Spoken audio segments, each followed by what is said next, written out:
I'd like to take this time to introduce our meat judge for the day at the Blue and Gold Sheep Showdown, Kalen Poe. And so one of the questions we're kind of asking all our judges here is, what is something you look for in showmanship? Like the one thing you look for in a kid? Well, there's definitely not just one thing, but I like to think I'm pretty easy to peg when it comes to showmanship preferences. I'm usually pretty open about it.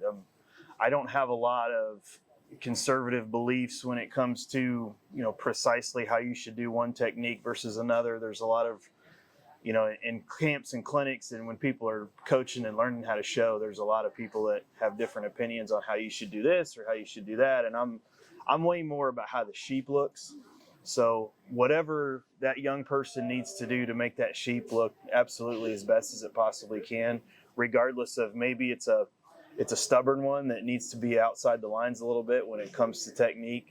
I don't get real caught up on if they're doing something a certain way. As long as that sheep looks good, then I'm good. So For sure. Yep. I mean, what does your ideal meat sheep look like? The structure. That's tough. I mean, there's a lot of different segments and facets of the industry now, and there's certain ways you could go on certain physical traits. Everybody's, of course, got their preference on the amount of whatever, how much muscle, how much skeleton, how much this or that they should have. But to me, they have to produce.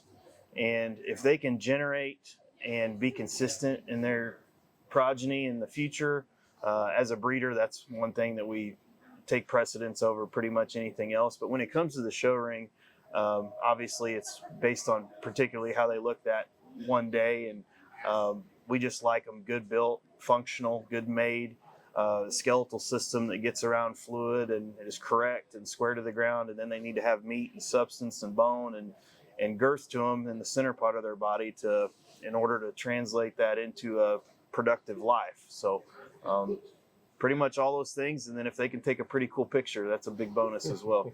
There you go. Yep. And then going off of that, is there a lamb you've judged in the past that kind of still sticks out to you?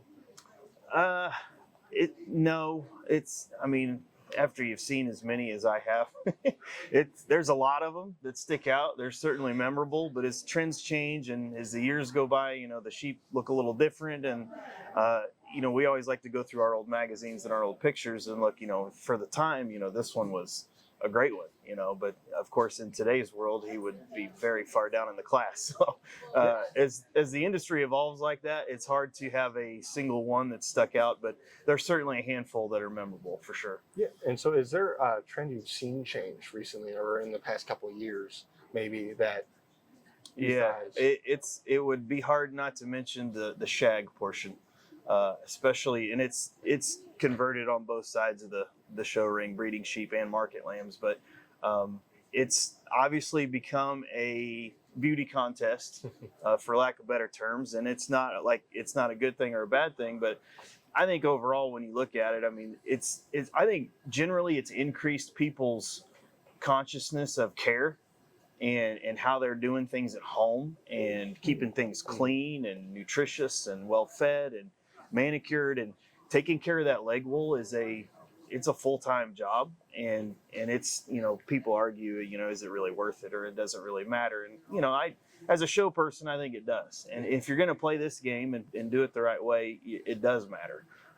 If we were just raising commercial sheep and selling them by the pound, no, it doesn't matter at all. But that's the other side of the industry that, we can appreciate and be aware of. But, when it comes to the show ring has its area that it can shine. And I think the cosmetic attributes that we can put on these sheep to make them look better and look neat and take that picture, then I'm all for that. So yeah, the leg wool and the hair care over the last few years has really been the big trend change for me anyway.